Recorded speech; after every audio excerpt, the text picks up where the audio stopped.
Hare Krishna, Krishna Krishna, Hare Hare, Hare Rama, Rama Rama, Hare Hare. Jaya Radha Madhava Kunja Bihari, Jaya Radha Kunja Bihari, Jaya Radha Madhava Kunja Bihari, Jaya Radha Madhava Kunja Bihari, Jaya Gopi Jana Vallabha Girivaradhari, Jaya Gopi Jana Vallabha Girivaradhari, Yashodanandana Vraja Jana Ranjana, Yashodanandana Vraja Jana Ranjana, Yashodanandana Vraja Jana Ranjana, Yashodanandana Vraja Jana Ranjana, Yamuna Tira Vanachari, Yamuna Tira Vanachari, Yamuna Tira Vanachari, Yamuna Tira Vanachari. Hare Krishna, Krishna Krishna Hare Hare, Hare Rama Rama Rama Hare Hare, Hare Krishna Krishna Krishna Hare Hare, Hare Rama Rama Hare Hare, Hare Krishna Krishna Krishna Hare Hare, Hare Rama Rama Rama Hare Hare, Hare Krishna Krishna Hare Hare, Hare Rama Rama Hare Hare,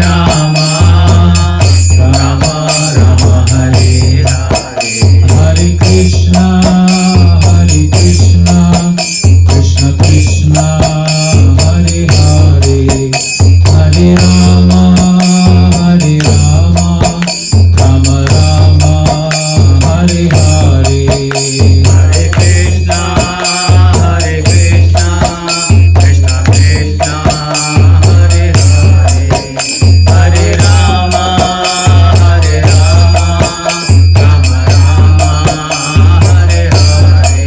Jaya Prabhupada, Jaya Prabhupada, Prabhupada, Jaya Prabhupada, Jaya Prabhupada, Jaya Prabhupada, Prabhupada, Jaya Prabhupada. Jagadguru Srila Prabhupada ki, Ananda Koti Vaishnava Vrind ki, Granthāraj Srimad Bhagavad Gita ki, Gaur Premanande. Om Namo Bhagavate Vasudevaya, Om Namo Bhagavate Vasudevaya, Om Namo Bhagavate Vasudevaya, Om Namo Bhagavate Vasudevaya, Om Namo Bhagavate Vasudevaya. Hare Krishna. So today we are chanting and reading and studying and try to analyze Bhagavad Gita chapter 10 verse number 2. Name vidu suraganaha, Name vidu suraganaha, prabhavam namaharshayah, prabhavam namaharshayah, ahamadirhi devana, ahamadirhi devana, maharshinam cha sarvashah, maharshinam cha sarvasah. Name vidu suraganaha, Name vidu suraganaha, prabhavam namaharshayah, prabhavam namaharshayah, aham adirhi devana, aham adirhi devana, maharshinam cha sarvashah, maharshinam cha sarvasah.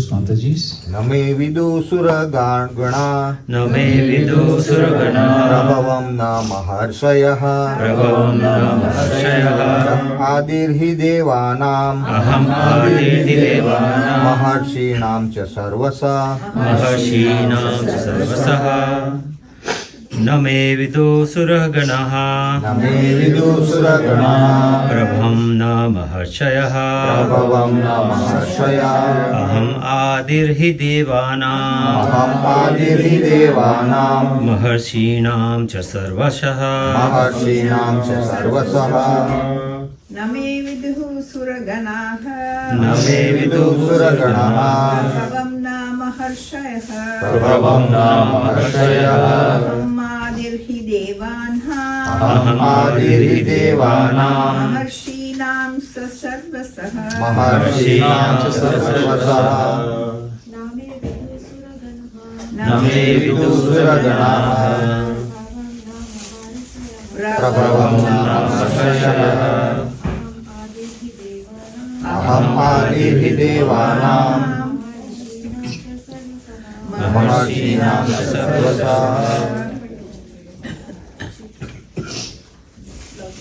Let's, yeah, go ahead. Name नमे Name vidu suragana Prabhavam na mahashayah Prabhavam na maharshayah Aham adirhi devanam Aham adirhi devanam Maharshinam cha sarvashah Maharshinam cha sarvasah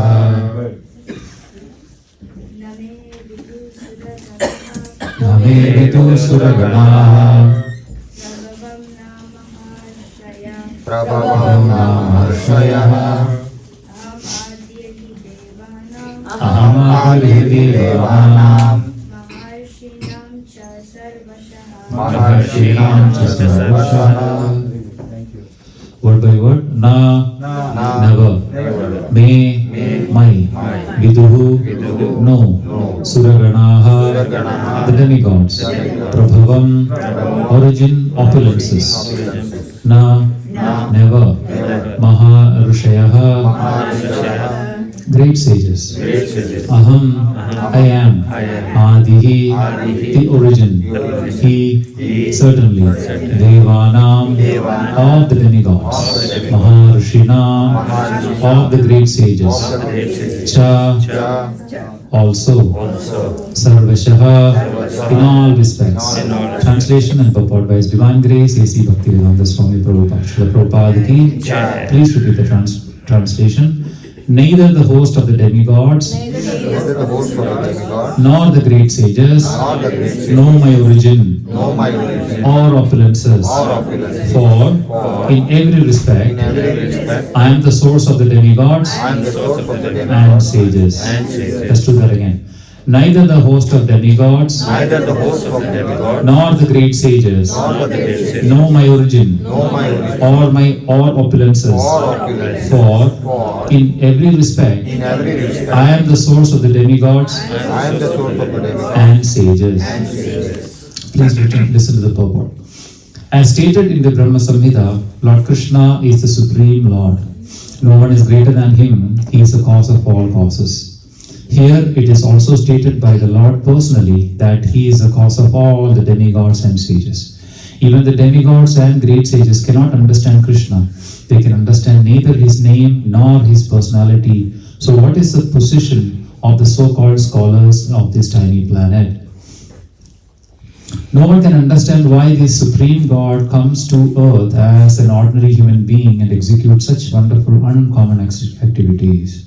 One should know then that scholarship is not the qualification necessary to understand Kṛṣṇa. Even the demigods and the great sages have tried to understand Kṛṣṇa by their mental speculation, and they have failed to do so. In the Srimad Bhagavatam also, it is clearly stated that even the great demigods are not able to understand the Supreme Personality of Godhead. They can speculate to the limits of their imperfect senses and can reach the opposite conclusion of impersonalism or of something or of something not manifested by the three qualities of material nature, or they can imagine something by mental speculation. But it is not possible to understand Kṛṣṇa by such foolish speculation. Here the Lord indirectly says that if anyone wants to know the absolute truth, here I am present as the Supreme Personality of Godhead. I am the Supreme. One should know this. Although one cannot understand the inconceivable Lord who is personally present, He is nonetheless exists. We can actually understand Kṛṣṇa, who is eternal, full of bliss and knowledge, simply by studying His words in Bhagavad Gita and Srimad Bhagavatam. The conception of God as some ruling power or as impersonal Brahman can be reached by persons who are in the inferior energy of the Lord, but the personality of Godhead cannot be conceived unless one is in the transcendental position. Because most men cannot understand Kṛṣṇa in his actual situation, out of His causeless mercy He descends to show favor to such speculators. Yet, despite the Supreme Lord's uncommon activities, these speculators, due to contamination with the material energy, still think that the impersonal Brahman is the Supreme. Only the devotees who are fully surrendered unto the Supreme Lord can understand, by the grace of the Supreme Personality, that He is Kṛṣṇa. The devotees of the Lord do not bother about the impersonal Brahman conception of God. Their faith and devotion bring them to surrender immediately unto the Supreme Lord. And out of causeless mercy of Kṛṣṇa, they can understand Kṛṣṇa.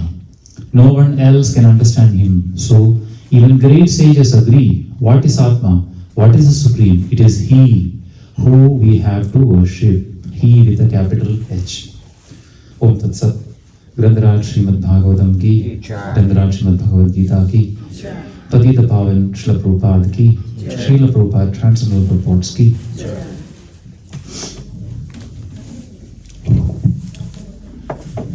Om Ajnanatimmirandhasya Jnananjana Shalakaya Chakshurunmilitam Yena Tasmai Shri Gurave Namaha. Vanchakalpatarubhyascha kripa sindhubhya cha patiranam pavanebhyo vaishnavebhyo namo namah. Namo Vishnupadaya Krishnapreshthaya Bhutale Srimade Bhaktivedanta Swami Niti Namine. Namaste Saraswate Devi Gauravani Pracharine Nirvishesha Shunyavadi Paschatya Deshatarine. Jaya Shri Krishna Chaitanya Prabhu Nityananda Shri Advaita Gadadhara Srivasadi Gaura Bhakta Vrinda.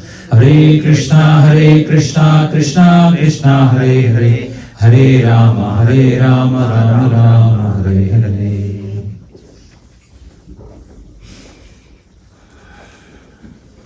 Hare Krishna. Once again, welcome to this Sunday Bhagavad Gita class, or rather study session. Before I start, I wanted to take the blessings from all the Vaishnavas, especially Mother Bhishmaka, who is there around us. How many of you know that Mother Bhishmaka is a disciple of Srila Prabhupada? Everybody knows. How many of you really know she is a disciple of Srila Prabhupada? Why do I ask? Really mean, sometimes she comes and goes and sits like an ordinary person. She is not an ordinary person. She is a direct disciple of Srila Prabhupada. She has been given service by Srila Prabhupada. And as a matter of fact, in Prabhupada's last final days in Vrindavan, she had personally cooked for Srila Prabhupada. And that was one of the last meals or the prasadam Prabhupada has taken. How many of you know that? It is given in the book called Daughters of Srila Prabhupada. Is that right, Mother? And she has personally cooked, and Prabhupada has taken that prasadam, and that was one of the last prasadam he has taken. And Mataji and Prabhu, Prabhu was actually carrying Prabhupada, one of his final pradakshina, parikrama in the palanquins. He was the one who was carrying palanquin of Srila Prabhupada. And here Kṛṣṇa is saying, Arjuna, know that neither the demigods, name vidu suraganaha. And also, going back to the first shloka, why Kṛṣṇa is saying again means? He wants to re-emphasize. Because this knowledge he has given a trailer, Son. where And the sun, Vishwa. Which chapter is that? 4.1. Fourth chapter. No. Fourth Krishna has already given that glimpse of his vibhudis Yes. in another chapter. He had said sometime that I had What told was you, that? I told you these things. No, not that earlier one, also. Prabhu. You know, I am actually the taste of water. But in the fourth chapter, he mentioned that he has given the knowledge. Yes, to some. that. But the vibhudis he is going to give in the 10th chapter. Krishna has actually given a trailer to that or to Arjuna in the 7th chapter. In the 7th chapter, if you remember, Krishna says that I am the taste of water. I am. Sorry? Virat Rupa is going to come in the 11th chapter. It's going to come. But in the 7th chapter, Krishna has actually given his energies. You know, I am the smell of the earth, I am the taste of water. Where are you present? Exactly, yeah. So this one, Krishna has actually given that glimpse of what his energies are. Now he is going to talk about his vibhudis, right? It's almost, I think, 82 or 84 vibhudis he is going to talk about in this chapter. And that's what Krishna is saying. Hear me again, Arjuna. I'm going to give you something very, very special, very, very interesting, so that you can always remember me with your mind. You're talking about 7.4? Yes. Okay. The 7th chapter Krishna is actually talking about, right? You see that, Prabhu? Yeah, it's here. Perfect. Prabhu, what's the difference between energy and Yes, vibhuti? very good question. So energy, Prabhu, energy is something wherein Krishna is actually exhibiting his energies is what pervading the entire universe, right? Like for example, I am the heat and light of the sun. Krishna says in the 7th chapter. That is what? Energy. Is energies, right? When it comes to vibhuti, that's opulence. What is Krishna saying in this 11th chapter is that out of the mountains I am Himalayas, right? Out of the serpents I am Vasuki, right? That like one is the energy which actually sustains the entire universe. Another one is opulence, and that is why Krishna in the end of the 10th chapter Krishna says Yadyad vibhudimat sattvam shrimat urjidam evava tattat evava gachatvam mama eko amsha sambhava. All the things which you see, like for example, if I say like Pidambar Prabhu, he is an accountant, he is very good with numbers. That is an opulence of him. If I say Prabhu, he is a good singer, and if I say like he is a very good businessman, if I say she is a very good in singing, all these are opulences, right? So everybody has little bit or some portion of opulences with them, right? If I say Elon Musk, now it said that Elon Musk has become a trillionaire. How many of you know that Elon Musk has become a trillionaire? At least on papers, right? 3 days. You know? So that is an opulence, right? And that is what these opulence, yat yat vibhuti, whatever vibhutis, Shrimat means all the opulent, all the good things, all the famous things, all the rich things, Urjidam, powerful things, Eva, whatever it is. Tat tat, yat yat, tat tat. Whatever, all that, yat yat, Srimad Urjit, tat tat evava gachatvam, all these things, mama ego amsha sambhava. It also, mama teja means my energy. Teja means my brilliance. Effulgence, thank you, that's the right word. Tejo amsha sambhava. Amsha sambhava means? Splendor. No, amsha means just a part of my whole splendor. Krishna says that. And that is why Krishna is actually telling all these things are nothing but my splendor, Arjuna. So when you see sun tomorrow, or when you are actually seeing these Himalayas, you should immediately remember Krishna. Just like that, when my godbrother, a senior godbrother, Devakinanda Prabhu, he came first time, I think 7 years ago in Canada. I took him to Niagara Falls. First time. So he said like, Prabhu, I heard that Niagara Falls is beautiful. I said, of course, Prabhu, this is one of the 7 wonders of the world. You should see that. So I took him to the Niagara Falls. Yeah. So he was walking, and as and when we walk towards Niagara Falls, you can see the roar and the splendor. From the distance, you will see it's a waterfall. Yeah. But when you go near to the Niagara Falls, it's not a waterfall, it's something different. Yeah. It's just, the moment he is just near to the waterfalls and he sees the sheer volume and the power of this thing, immediately he remembered this shloka. This shloka. Immediately. Spontaneously. And then you see, Prabhu, can you imagine this in seconds, millions of gallons of water is falling. Who can give this energy? We don't have the energy to see the sun, or appreciate the sun. At least this is one of the smallest of the energies we can really appreciate and see. Who is bringing this much of water and making this fall in a split of a second?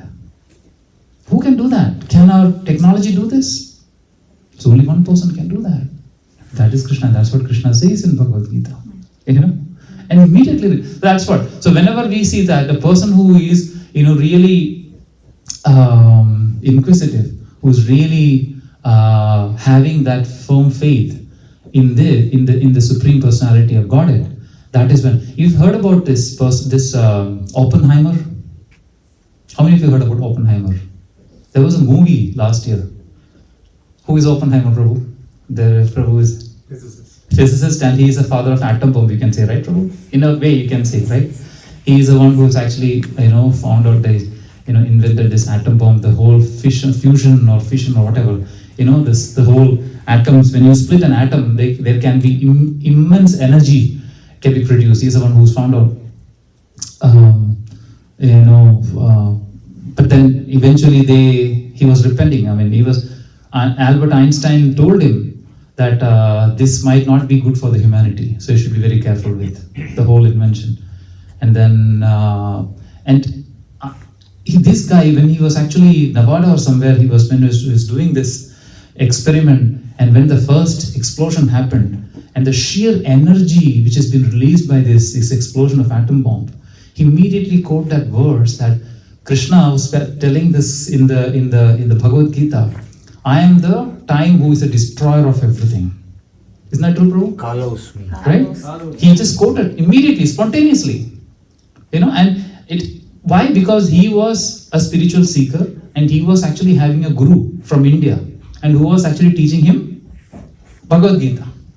And he was actually, remembering all these verses. And when he saw this energy which is getting released, which is unprecedented, which cannot be created by any human being, even though he invented, or rather discovered. Sorry, my bad, discovered. What's the difference between discovery and invention? Discovery is something which was already there. And you are revealing it. Like for example, you lost your spectacles, and he just somewhere there, and he was telling Mataji, where is my specs? So Mataji goes and discovers the spec was somewhere hidden.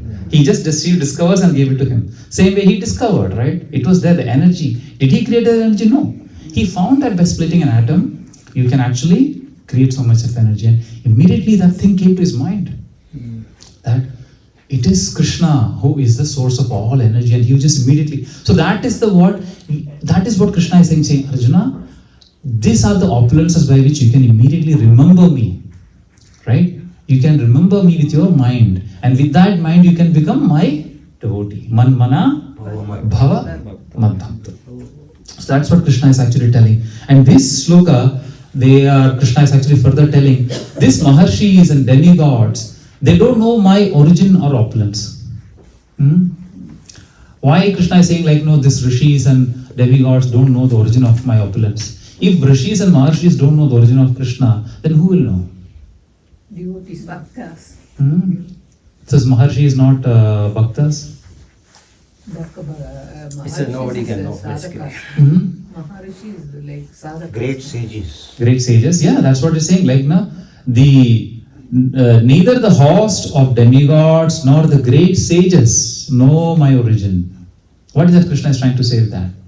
Speculation.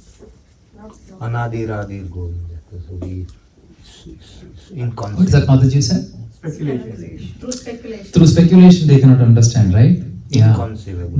Inconceivable. Also is beyond everything. Beyond everything, yes. That is a good point, yes. Right? It's even if you become a great sage or a demigod, you cannot with your, there's a beautiful sentence Prabhupada is mentioning. What is that? With their limited... What to talk of, something like that he says. Try to understand. Even the demigods and the great sages try to understand Kṛṣṇa by their mental speculation to their limit. Somewhere Prabhupada uses that word. They can speculate to the limits of their imperfect senses. That's the point. They can speculate to the limits, right? Where the imagination and speculation of the sages and the demigods ends, that's when Krishna starts. You see what I'm saying? That's what. See, in the Bhagavad Gita, in the first shloka of Bhagavatam, in that first shloka there is a word, say, Muhyandiyat Suraya. Surya. Right? What does that mean? Muhyandi means bewildered. And Suris means great sages and demigods. Same thing they are saying. Right? They are actually getting bewildered. Why? Because they cannot understand. Panthastu kodi shatavatsara sambragamyo vayo rathapi manaso muni pungavana. What does that mean? Who is saying? Brahmadev is saying. Brahmadev is saying Panthastu kodi. Panthastu means they were actually traveling Kodi Shadavatsaram. Kodi Shadavatsaram means hundreds and thousands and millions of years. What are they doing? They are running after Kṛṣṇa. They are running after to catch him. Running after Kṛṣṇa to catch him. And are they able to catch him? No. And what is the speed by which they are running after Kṛṣṇa? That's also said. Panthastu kodi Shadavatsara sambragamyo vayor athapi manaso muni pungavana. Vayor atha. There are two speeds they are talking about. First is the speed of air, Vayu. And the atha means athava, or they are going in the speed of mind. Can you imagine the speed of mind? Super. Right? Prabhu, do you want to go to Argentina to watch? Where is that? Mexico, right? Mexico. So there is a match going in Mexico. So if I ask Suresh Prabhu, Swaminathan Prabhu, can you go to Argentina or Mexico? He can go just like that. With the facility of mind. If I want to visit my parents in India, I can just visit with my mind. Right? That's what it said, Manojabam Maruda Tulya Vegam. About whom we are talking about? Manojabam. He's talking about Manojabam. And he was actually in the mind, he is actually Jabam, who is doing the Jabam of Sri Ram. Maruda Tulya Vegam. He is actually going in the speed of Maruti. Maruti means air. Wind, basically Vayu. That is the speed by which these rishis and munis are chasing Kṛṣṇa, but Kṛṣṇa cannot be attained. There was a muni called Markandeya Rishi. How many of you heard of Markandeya Rishi? Yes. Shiva Bhakta. Yes. So this Markandeya Rishi once, it's in the Bhagavatam. He actually, 12th canto I guess, he actually satisfied Naranarayana Rishis. So Naranarayana Rishis was very pleased with him and asked him, okay, I'm very pleased with you. You asked me a boon. So this Markandeya Rishi was very curious, and then he said, I need a boon. I wanted to see your opulence, the illusory opulence of yours. I want to see your illusory opulence. What does that mean? I want to see your Maya, right? Because he was actually thinking that Markandeya Rishi was actually in one of the purports Prabhupada said that he was in a conception that there's no Maya around me. I mean, all this Maya which we are talking about is not illusion. It's just In my control. It's in my control, exactly. It's not affecting me. There's no Maya. So I just wanted to see what is real Maya is all about. So can you show me what is this? Then Kṛṣṇa says, Markandeya Rishis, Naranarayana Rishis, they saying, are you sure you want to see that? And he said, of course I want to see. Yes. And then he said, okay, for sure, that's fine. Then Naranarayana Rishi was actually he said that fasten your belts and you're ready to go. So everything changes now. So he was sitting in his ashram very peacefully, Markandeya Rishi, and he was just doing his meditation. Everything is an illusion, okay? It's a dream. And now he's sitting there and he's doing a meditation. And all of a sudden the clouds broke and the whole thing just started falling down, right? I mean, it was pillars of rains just falling down. And within no time, the whole world was under, waters. Oceans joined, clouds formed, and the entire thing was uninterrupted by the ocean, the water. And then he can see that the ashram has gone, the whole the surface of the earth was taken by the water, and he was just somehow floating, and then he just taking the breath, and then he was just taken away by these huge oceans and waves and everything to some place, and he could see that not a single living entity is there except for him, and he was just floating through this thing, somehow or other survived, and he saw that there's a small island, and in that island there was a banyan tree, right? And this banyan tree, he saw that, and from that banyan tree there was a leaf which fell on this ocean, this turbulent waters, and this leaf was actually very, a beautiful banyan leaf was there, and somehow or other he was just trying to reach to that an island, and he saw that in this leaf there is a small baby which is lying, and this baby was Kṛṣṇa, right? And then he was actually sucking his toes, right? That beautiful famous shloka.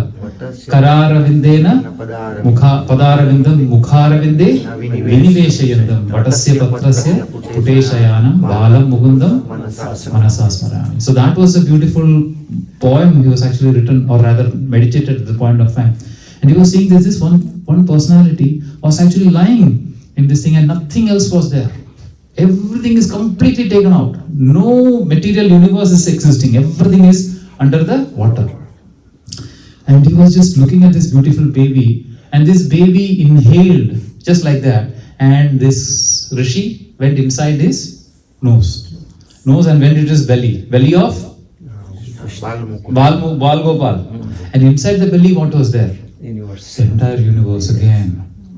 Upper, lower, middle, everything was there in his belly, right? And then he saw that there is an earthly planet, and in that earthly planet there was when he zoomed out, there was an ashram, and in the ashram there is Markandeya Muni sitting there and doing the meditation. He was like, what? Right? How many of you see the movie Inception? There is a Christopher Nolan movie. If you don't see, go and see. It's beautiful. Christopher Nolan is one of the sensible directors, I would say. He has made another movie called Interstellar.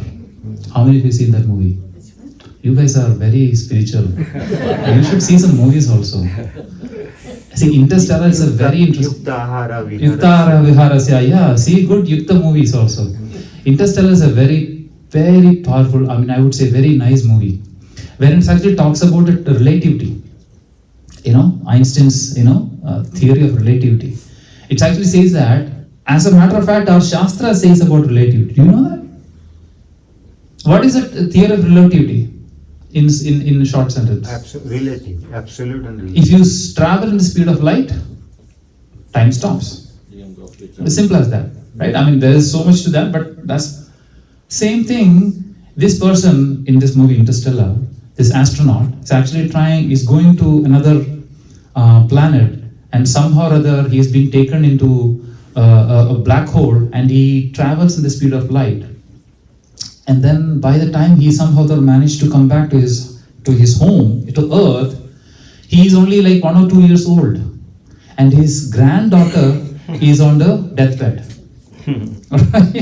Right? Somehow or other, is that true, Prabhu? Something like that, right? Yeah. If you remember. Don't spoil it. Don't spoil it. Yeah, that's true. What's that? Different dimensions. Yeah, don't spoil it. Yeah, it's a good movie. I would say we're talking about the same thing, right? It's the same thing we're talking about. Like so many examples in our Bhagavatam, wherein it say one of this thing is Indradimna Maharaj. He goes to Brahmaloka to invite Brahmadev to inaugurate the Puri temple. So he built this Puri temple. He goes to Brahmaloka to invite Brahmadev. And then by the time he has come back, thousands of generations have passed, right? And then he could say that the temple is no more, right? And then finally his grandson actually just read it. So the relativity time is already mentioned in Srimad Bhagavatam. So how did we come to Interstellar? Through the other movie. What is other movie? Inception. There is something called dreams inside dreams. I think this Christopher Nolan is a Bhagavata. He reads Bhagavatam and get references from Bhagavatam, I think. Right? He actually takes and says, this is good. Indradyumna Maharaj, why can't I just write another thing about it?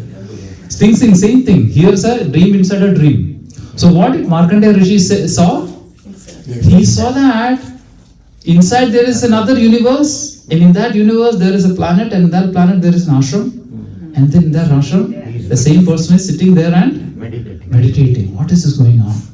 And he was totally bewildered. And then suddenly he was being thrown out from the belly of Kṛṣṇa. And then he just ended up in his own ashram, sitting at the same posture. And then he was saying like, and can you imagine just the trauma he has gone through with this whole inundation and seeing this whole, universe? Can you imagine? He must be perspiring. He must be perspiring, right? He must be, the nature can actually, nature is beautiful, but the nature is also very, very, fearful, can create scary, can create fear in us. If you are in the middle of the sky, in the middle of the ocean, and if you can then really understand how much powerful this ocean is, and even a small wave can actually just threaten you. The sheer power of this material world will threaten you. Just imagine the whole universe is standing in front of you with all this mighty power, and this powerful Muni who is thinking that okay, I am very strong. Nothing can. I just wanted to see the real solution. What is there an illusion I want to see? And then Kṛṣṇa demonstrated, and he was completely devastated. And then he surrendered unto Kṛṣṇa. Same thing happened with another devotee also. Arjuna. Arjuna said that Kṛṣṇa, I wanted to See your universal see your universal form. Kṛṣṇa said, Arjuna, are you sure? Are you sure? Fasten your seatbelts, right? Right? Yeah. There's a story with Narada also. I think. What is that story? Like when Narada dips into the river and then he takes another birth or something, he marries the king, and then the king got killed, and then he was looking for his husband, and then when he came back, he accepted Yeah. something. Okay, I don't know about that. But anyway, what I'm saying is that, there are so many people, who got bewildered by Krishna's energy, right? You can take Yashodamai. Yeah, sure. Uh-huh. Whereas Markandeya still he can, is analyzing what happened. Correct. It is said that Yashodamai, every day when Yashodamai is actually, making Kṛṣṇa, decorating Kṛṣṇa, he will simply tie what is it called? Waist belt. With all these nice ornaments and bells and everything. He simply ties it effortlessly. But this one day, she was actually tying and tying and tying. How much will be Kṛṣṇa's waist? This much, right? Tiny little Gopal. This much is his waist. And how much rope? Actually, it said that she took her ribbon first. Nice, silky, nice, beautiful ribbon. She just like spontaneously, she took that. And she wanted just that. What is his waist? My ribbon is more than enough. She took a very golden, embroidered, ribbon and just tried to put this thing, and it's always one finger short. How come? Two fingers, 2 fingers short. And she was bewildered, and she just took all the ribbons from all the gopis, and then took all the 9 lakh cows, calves, ropes. Nothing was binding. How can it be possible? Just think about it. It's a beautiful story. We'll discuss about. So much of intricacies are there in this pastime. We'll talk about that at a later point. Kṛṣṇa Allowed. It is what Muhyandi. That is what's a bewilderment. We have no idea how this whole thing works in terms of Kṛṣṇa's energies, and that's exactly what Kṛṣṇa is saying. Okay. Mohini Murti. Mohini Murti is a different thing. Oh my goodness.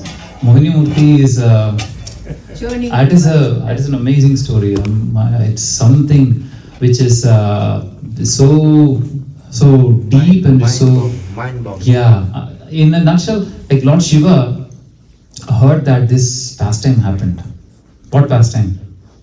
The churning of the milk ocean and the whole cheating the demons, and this powerful, amazing personality, Mohini, has come. Right? Lord Shiva wanted to see that personality. And it is so wrongly concocted that we one think that Shiva became lusty and he wanted to see Mohini Murti. No. Our Acharya is very very nicely gives that. There is two versions to that, Acharya's comments. It is that Lord Shiva really wanted to appreciate this beautiful, powerful personality. There is not even a tinge of lust in his mind when he wanted to see that, right? But when Lord Shiva saw Mohini Murti, even Lord Shiva became completely taken over by the beauty of Mohini Murti. And his complete, what is that called? Tapas, what is that? Tapas. Tapobal. Thank you. Tapobal. Tapobal is completely lost, and he was just running after this Mohini Murti. You know? He let loose his semen also, but by seeing that beautiful form. Is that because of Krishna lust? No. It's as simple as, like, you know, when we are actually, like, for example, I'll give you an example. Let's say we are actually lifting a powerful thing. Okay, let's say Pidambar Prabhu is actually lifting let's say a 200-pound dumbbell or something. And then immediately, you know, Mataji is cracking a joke. What will happen? I throw it out on the ground. No, you will not. I laugh. Yeah. When you're actually lifting this weight, you're actually putting your core and then lifting, right? And when somebody is cracking a joke, what will happen? You will lose that strength and you start laughing. Is that true? Is that a fair statement? Do you know that? Do you know what I'm trying to say? Yeah. Same way, it is that strength, the course, the tapobal of Lord Shiva is being completely gone by seeing this beautiful personality. It is not about the lust, and Acharya says that you should be very, very, very careful in understanding this tattva. Otherwise, you will often make an offense to the greatest personality with Lord Shiva. Think that he is a lusty person running after. No. By the power of Lord Narayan, of being the Mohini, if Mohini cannot induce Lord Shiva, then that Mohini is not supreme. Isn't that true? Do you agree what I'm trying to say? That's what exactly happened. There is a shloka in Bhagavatam. Yashauja nishkrita sarit pravarodakene tirthena murthanadikridena shivo shivaha. The meaning is, Yashauja. Shauja means cleaning. Nishkrita sarit. Sarit means the one which is actually flowing, the river, the water. Water which actually cleanses. Pravarodakene, the one which actually cleanses the feet. And that water which cleanses the lotus feet of the Supreme Personality of Godhead. Sarit Pravarodahene Tirthe, that becomes Tirtha. The water which actually cleanses the lotus feet of the Supreme, that water will become Tirtha. That's what is called as Tirtha. Tirthanna Murthanna. Murthani means Tirthanna Murthanna Dikradena Shivo Shivaha. The personality who actually holds this water in his head, when the water is being sprinkled, or rather, that water falls into the head of that person will become Shiva. You know? To that point, he is not a Shiva. He is not the original person. That person who is actually holding the water on the head, which is being washed the lotus feet of the Supreme. That is when Shiva become Shivo Shivaha. Is that Sadashiva? That's the Shiva, Lord Shiva is talking No, about. when the water comes, he becomes a Sadashiva? I mean, it's not said like that. Lord Shiva will become Shiva, the Supreme, when he will be getting the water which is being taken in his head. Right? The water is always falling, right? The water is actually falling. There's two reasons, the Acharya says, why water is falling.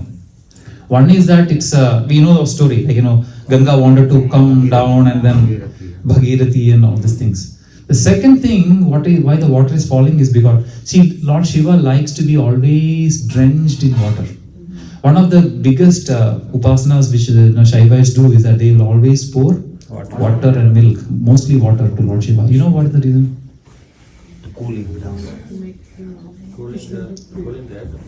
Cooling what? Cooling his head. Cooling his head. Why is he having a cooling head? Constantly thinking. Constantly thinking. Constantly thinking of what? Kṛṣṇa. Poison. Somebody said poison. Constantly thinking of what? Why he need air conditioning? Thoughts. Because Mahadevo Panjamukhe Rama Rama Hare Hare. With his 5 heads, he is always chanting Rama. This Rakara is create Agni. Rakara creates Agni. What is the Rakara? Rakara, Ram Rakara. The Rakara of Ram. Right? When you're actually chanting Ram, Ram, Ram, Ram, it creates Agni. And this Agni you cannot stand. And that is one reason he is having the Ganga flowing through the whole body. There is another air condition on his head. Chandrama. Moon. Moon is very cooling. This 2 air condition is fitting on his head. And that is what actually keeps him cool. Otherwise the whole universe will be burned. Because he is constantly chanting Ram, Ram, Ram, Ram. And is one of his expansion, he is also chanting Ram.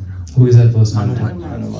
Yatra yatra Raghunada Kirtanam Tatra Tatra Kritamastakāñjalim Bāshpavari Paripūrṇa Lochanam Marutim Namata Rakshasantam. So that is the personality. So he's always been thinking about Lord Kṛṣṇa. And when he saw this beautiful personality, he cannot stand Lord Shiva. And then he came and said that he came to Mother Parvati and he was jubilant. Can you think that one person, the husband actually running after one lady and he loses his semen and coming back to his wife and he is jubilant? You know what happened today? This happened to me. Will any wife will actually stand this? No. Immediate divorce. He came to Mother Parvati and he said, you know what happened? I really understood and I really am happy. The Supreme Personality of Godhead, my Lord Kṛṣṇa, is a Supreme Personality. I am nothing in front of him. My entire Tabobal was lost in front of him because he is the Supreme. And he was jubilant and just jumping and dancing. Mother Parvati was also dancing with him. You understand the mood of this story, Prabhus and Matajis? Completely different dimension. Completely different dimension. There's not an inch of lust or anything in that one. That is the pure concept of this story. But the essence of that one, what we want to take today is that it's about Muhyandi. Even Lord Shiva got bewildered. Right? That is what. So how can we understand? So this is the base, this is the premise. Now, we are not Shiva, we are not Markandeya, we are not Brahma. Brahma Vimohan Leela, that's another Leela. It will take so much of our time if we just go through this thing in details. Brahma Vimohan Leela, so many Vimohans happened. That's what it's happening, right? People are getting bewildered, people are getting carried away by. Then who is this Kṛṣṇa? How can we understand him? Sitting in Sunday's class, oh my God, I thought I can understand Kṛṣṇa coming to Sunday class, but today Prabhu is saying it's not possible. No, tomorrow onwards I'm not coming. Prabhu 10.10 gives the answer. Yes. Tesam satata Paripūrṇa. Dadami buddhim yogam. Very good. Nice. Yena mama. I give the thing. That's exactly what Prabhupada. Look at this purport Prabhupada says. There's one statement which I want to quote and then we'll finish off today's lecture. Prabhupada says that the devotees of the Lord do not bother about the impersonal Brahman conception of God. Right? I don't want to go to this impersonal concept of what is this and all this thing. I don't want to go. I don't have time. I don't have a facility to do that. Right? These people are very. I have seen so many devotees, especially in our Krishna consciousness. They just go. They think that whatever we are actually talking about and discussing in this thing is simple Krishna consciousness, bhakti thing. There is something beyond this. There is something which is, I need something complex. This chanting the Hare Krishna Mahamantra is too simple. Right? Bhakti is not that, or rather spirituality is not that. Spirituality should be something very different and should be very difficult. Right? So, I have seen so many devotees who have actually left this thing and they went for Veda, Dhyan, and therefore, yoga and things like that. They think that, that is where the real stuff is. But here Prabhupada is actually saying, we don't have to go to this materialist. Why? Speculation has got no room. Speculation has not got no room. Okay, that's a good point. Why? Why we should not be going to this difficult path? Yes, you can definitely attain Kṛṣṇa through difficult path, for sure, 100%. You have all the ways to attain Kṛṣṇa, because end of the day, all these paths lead to, Kṛṣṇa only. There's beautiful words about that. Krishna is inconceivable. Kṛṣṇa is inconceivable, yes. Yes. But why Don't have to? time. We don't have time. Beautiful. Very good. We don't have time, Prabhu. We don't have time. And we have got imperfect. We got imperfect senses. We have got all the imperfect facilities in our disposal. to understand. Tell me one thing which you have something perfect. Can you tell me one thing which you have perfect? Imperfection. Huh? Perfect imperfection. I am only perfect in imperfections, right? The only perfect thing Hmm. is that we don't know anything. We don't know anything. We know that we don't know. That is the That's right perfect thing. Everything is perfect. It said that, right? In imperfect senses. Our senses are imperfect. And then what is the second one? Then because of that we will be committing, or we are in illusion. Because of the imperfect senses, we are in illusion. And because of the illusion, we will be tend to do the mistakes, right? And because of these mistakes, what will happen? We have a cheating propensity also. These four things are always there with us. Always there with us. And with these four imperfections, human beings, how can we understand this, esoteric? Prabhu, you have to understand, when you start hearing this Advaita philosophy and this impersonalism, you will be lost in that. First thing is that it's very attractive. I'm telling you. It's very attractive. The way Flowery words. it's not about flowery words, Prabhu. It's very appealing to us when we see that. How can you say that, oh, Kṛṣṇa is running around these gopis and everything? And when they talk about this impersonal Brahman to be the entire, the energy, will you be going to the person who is running around the gopis, or will you be going to the person who is the one who is actually holding the entire universe? Just think about it. So people want something substantial, or something which is, what is that called? Measurable. Not measurable, Prabhu. Something big, right? Abstract. Mega. Abstract. Mega. Not simple. Correct. There you go. That's simple. Mataji said it's very simply. Yeah. It wants to be very complex. Yeah. It has to be very heavy lifting. Yeah. That is the conception of God. And when I am just talking about He being the impersonal who is actually holding the whole universe, the power of everything, how I and me and everything is actually dissolving into oneness. This is very appealing. Yeah. Very, very appealing. But the problem is, we won't be able to get to the end of it. When I say end of it, we won't be able to conceive it. Like for example, let's say I am giving a big class. Assume, okay, don't. End of the day, Pidambar Prabhu comes to me and says, Prabhu, amazing class. So good. You're just talking like anything. And I said, like, Prabhu, what did you understand? The class is so good, Prabhu. It's amazing. But did he get that? No. It's just jugglery. Nothing It was just presented like, in our conclusions. how No boosting, yeah. No. I remember when I was in India, I don't know, some of you might see, if you don't know an answer, right? There is something called, you actually add gas to it. The meaning of gas means you only know one word, right? And they say, for example, like, Thank you. give the 5 salient features of Constitution of India. So I'll start, I don't know anything about Constitution. I'll start writing. The Constitution of India is very good. I'll start with that one, right? The Constitution of India has been given by some great people, right? But they have an idea why this Constitution is very important for this thing. Very good for the people, right? And without Constitution, none of us will stay, right? It is called beating around the bush. You will write 2 pages about Constitution of India. Not a single line is actually addressing the Constitution. And you will pass. You will pass. Yes, you will pass. See, the problem is, Prabhu, the person who is actually evaluating this, right, he will actually look into that and say that this poor guy has written so much. 2 page likha hai. Only 1 paragraph is required. 5 salient features of Constitution of India. And this guy has written 2 pages. None of these things actually matters. And then he just gives like, 8 mark deta hai. Just give 1 mark, man. Pass mark deta hai. Same way, you won't get to the end of this philosophy, impersonalism, right? And we don't have time for that. We don't have the facility to understand that. We don't have the mental faculty or the physical faculty to sit and, meditate on the things, right? That is our problem. That is our shortcomings.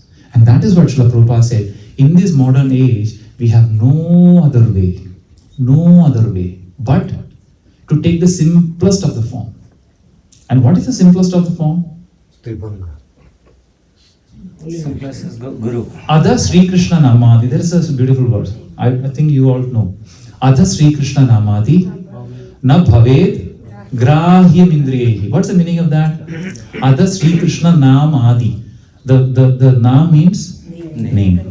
Adi means etc. The name, form, qualities, opulence, entourage, all these things of Lord Krishna. Na bhaved grahyam indriyehi. Grahyam indriya means with his indriyas we cannot understand. With his senses we cannot understand. That's exactly what is said in this sloka. Na grahyam indriyahi. With his indriyas I cannot understand Krishna. There is only one way. What is that? Sevon mukhehi jihvado. What is the seva? Sevon mukhehi jihvado. You start seva with the jihva. Tongue. Jihva ado. Start with your jihva. Jihva means? Tongue. You start your service with Krishna, with your tongue. What is the service you can do with Krishna? Chanting. Kirtanam. Two things, essentially, right? What are the functionalities which you do with your tongue? Take prasadam. To taste the food and also to chant or vibrate for your speaking or singing or whatever, right? So this is the primary functionality of your tongue. Use that tongue and use that as a service, right? Have you ever thought of doing a service with tongue? Like, how is it eating prasadam become a service? Just think about it. Taking prasadam, how is it become sevon mukhedi jihvado? And Prabhupada says that, that is the biggest service. What is the biggest service? Taking prasadam. And what is the other service? Seva?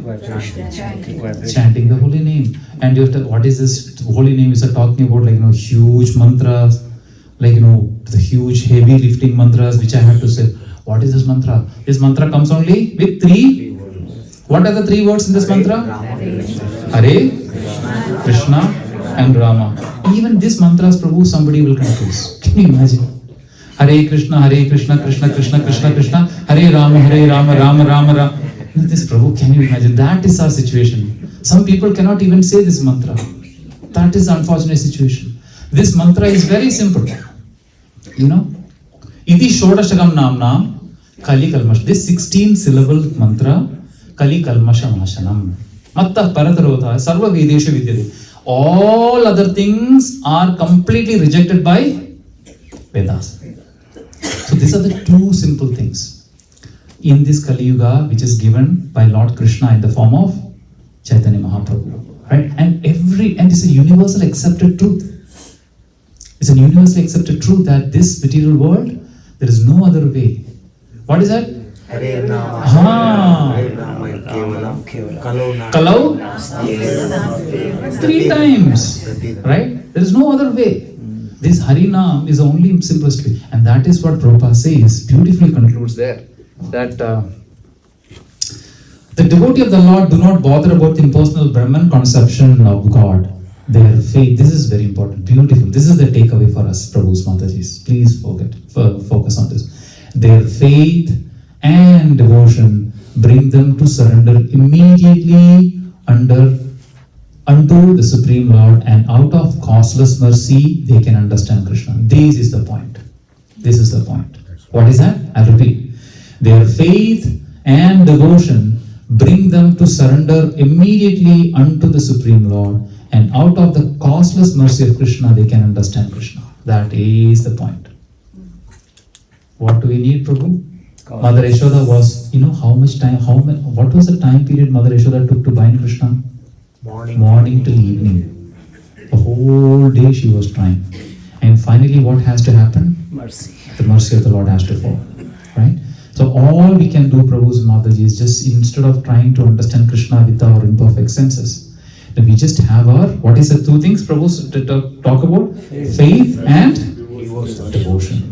You have to have that sincere faith in Lord Krishna, and then you have the devotion. With that bhakti, when you surrender to Lord Krishna, immediately what falls? His mercy falls on us. And that is when we will be able to understand Krishna. Tattvataha. What is that? Tattvataha. Right? Evam veti, evam yo veti, tattvataha. That is when you will be able to understand Krishna. Otherwise, you will be concocting Krishna in so many ways. Even if you just ask ourselves, Prabhus and Matajis, like, how much do we really understand Krishna? It's a question mark. Why? Because to that level only our faith and devotion has increased. Right? To that devotion, to that level. That is what we need to always constantly chant the holy name and purify.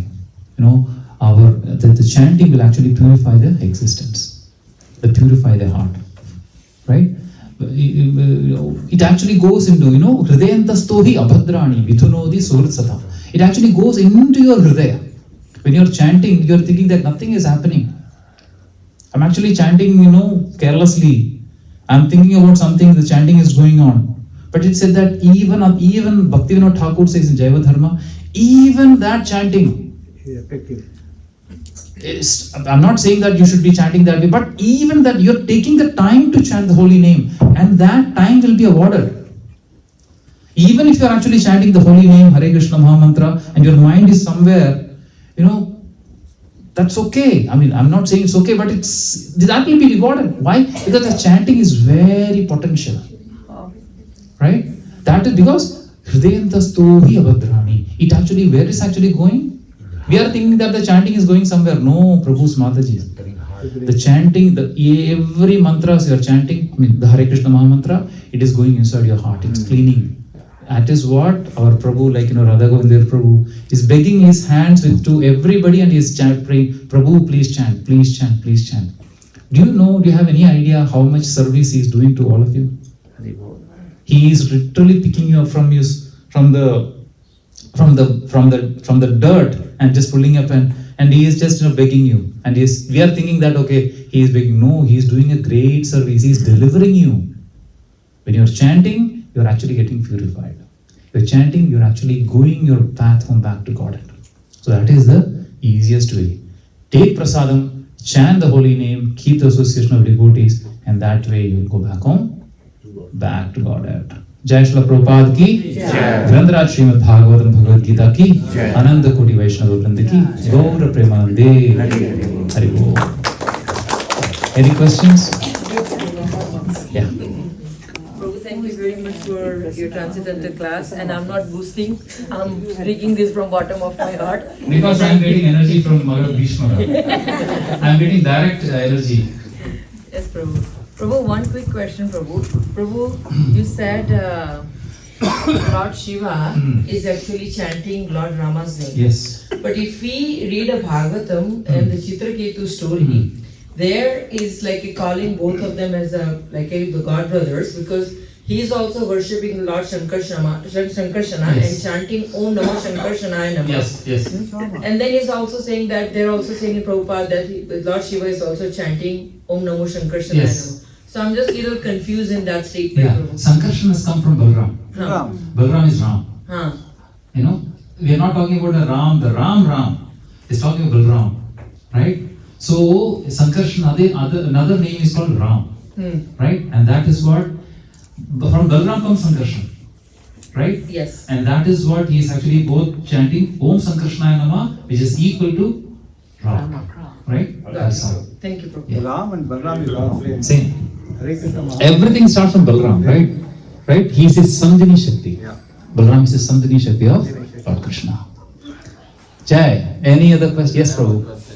So for Krishna they say 64 qualities. Yes. One second. But I think it's very less. Mic is coming, Prabhu. Use mic.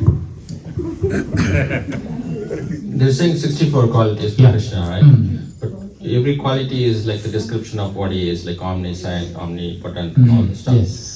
But the 1,000 names of Vishnu is more than that, right? Yes. So the Krishna should be more than Is that. adjectives, Prabhu. 1,000 name of Krishna is adjectives. You know what is adjective? Adjective is another word of describing the different qualities. 64 different qualities means, Prabhu, 64 distinct qualities. 1,000 names is adjectives of that. You know what adjectives mean, Prabhu? If I say Swaminathan Prabhu is a brilliant man. Swaminathan Prabhu is a wise man. He's a sharp person. No? he is a very, productive person. Everything is what? Adjective, right? End of the day, it's actually saying that you're a very good person. I mean, very, not strong, it's a very, you're actually become, 1001 names of Swaminathan Prabhu now. He's asking. He is a very productive person. Yeah. That's what lack of a better word. Potential person. There He's you go. asking intelligent questions. Intelligence questions, right? So it's adjectives, bro. But 64 qualities is very clear. Like what are these different 64 qualities which is mentioned in our. It's in Nectar of Devotion. NOD, it's specifically given all the 64 qualities. But 1001 names is, bro, it's not 1001 names. You just go to this thing, you can see endless. You go through Bhagavatam, Prabhu. You can see at least 100,000 adjectives of Kṛṣṇa. Yeah, that's why I'm asking, Prabhu. Yeah. 64 seems to be very less for me. Correct, you're right. But 64 is what is actually very clear qualities which at least we can decipher, we can understand, right? But qualities are unlimited for Kṛṣṇa. Yeah, that's You know? what I'm asking. Yeah, exactly. Yeah. So Prabhu, the whole essence of yoga that we studied 10.2 Yes. is Hare Krishna. Thank you so much, Prabhu, for the wonderful class. So, Prabhu, the whole essence of 10.2, what we study here, is that even the great sages and demigods cannot understand me because Kṛṣṇa says I am inconceivable. Correct. Basically because they have got imperfect senses, and they include us. Yes. So I was thinking, Prabhu, that if Kṛṣṇa is inconceivable, given the fact that, of course, he is inconceivable, and also given the fact that we have got imperfect senses, would I be right in presuming that better do not go into the area of that inconceivability because it's not something which my tiny little brain, which is imperfect, can understand the perfect being. Yeah.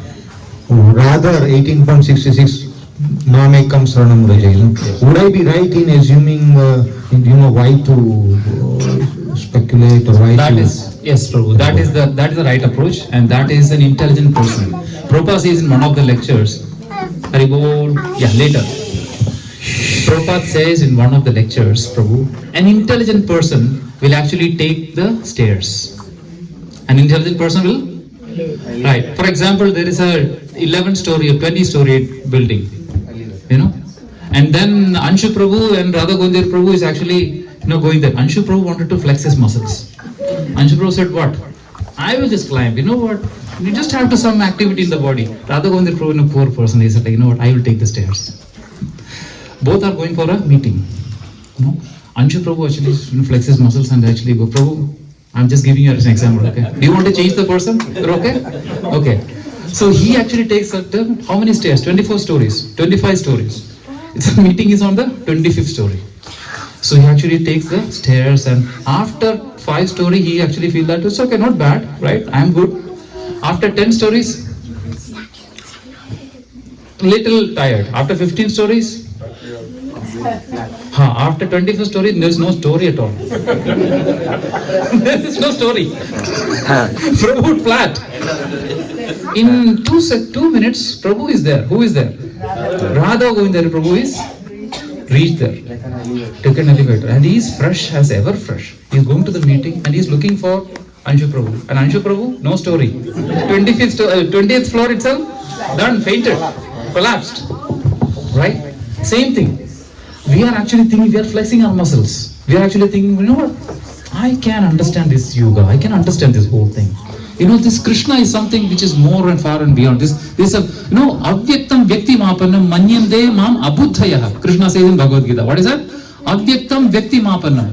This personality Kṛṣṇa, he's taken a form of a vyakti. But actually that is not. He is a avyakti. He is impersonal. Vyakti mapannam. Apannam means he has consumed. The whole power has taken the form of a vyakti. Manyande mam abuddhaya. Kṛṣṇa says that these people are abuddhaya. Abuddhaya means? Buddhi means? Intelligent. Abuddhaya means? Unintelligent. Foolish people. The foolish people are the one who actually understands the... Haribol. The foolish people are the one who understands me to be impersonal. Same way, we are thinking that we have the capacity to understand Krishna, and that is what Anshu Prabhu was actually climbing. After 20 stories, what happened? Rest. Done. Rest. Whereas the Prabhu who was thinking that I am completely useless, I have no, facility, I am completely, akinchana murga. Kunti Maharani says that. Tvam akinchana gocharam. What is the meaning of akinchana? Having nothing.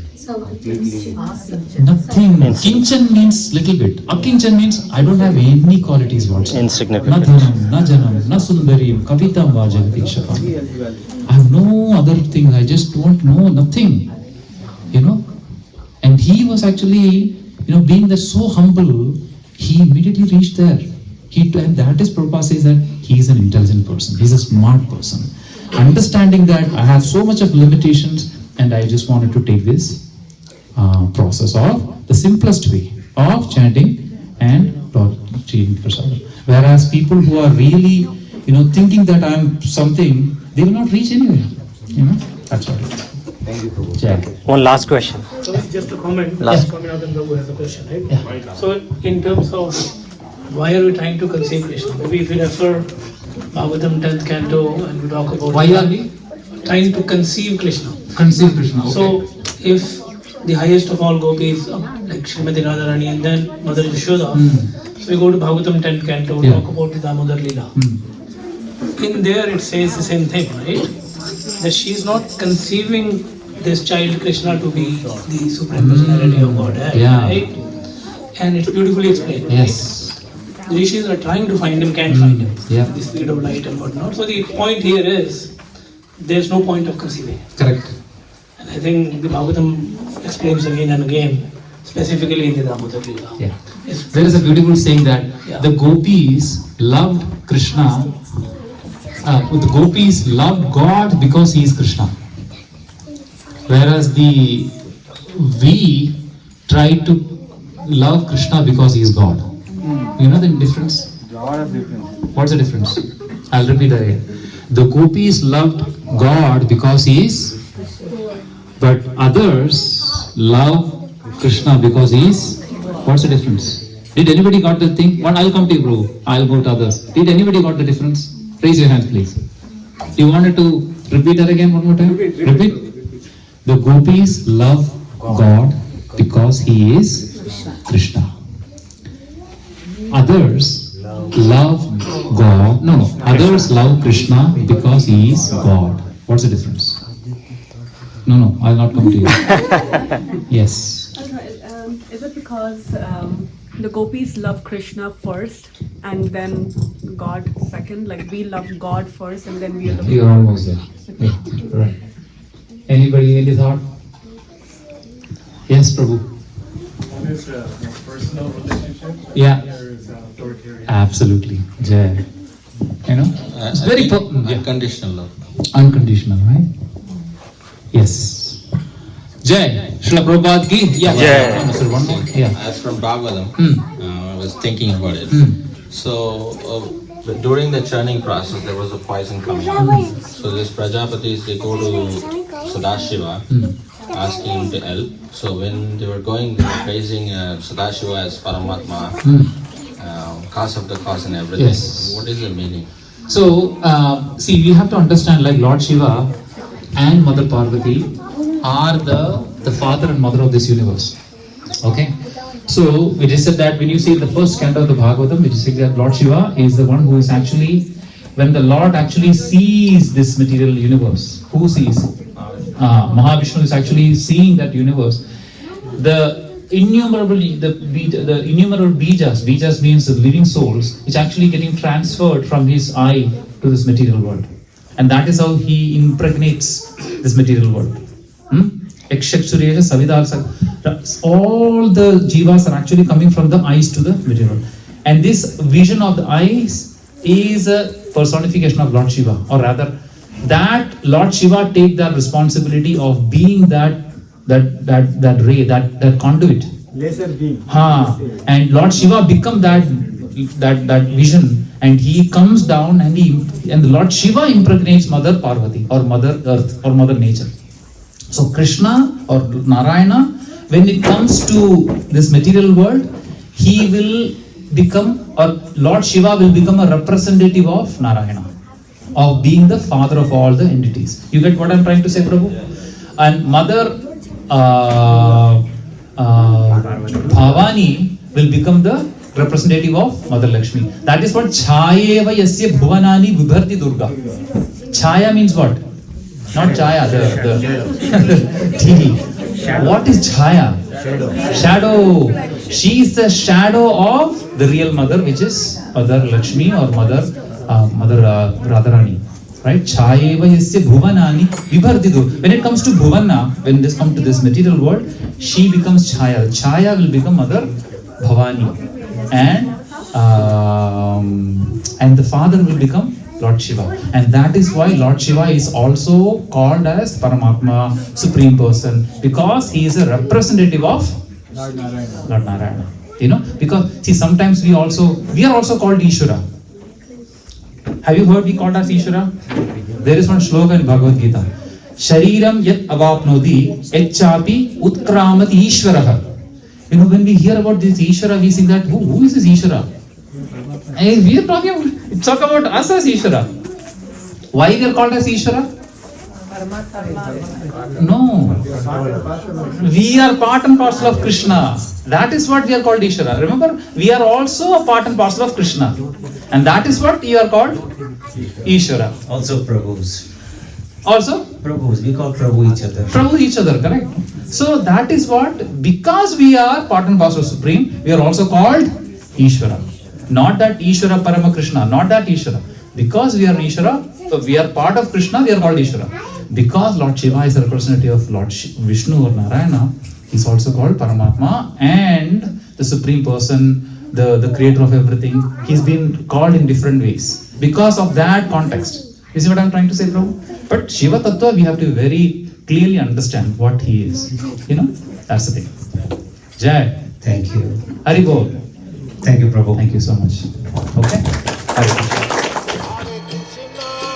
Hare Krishna, Krishna Krishna, Hare Hare, Hare Rama, Rama Rama.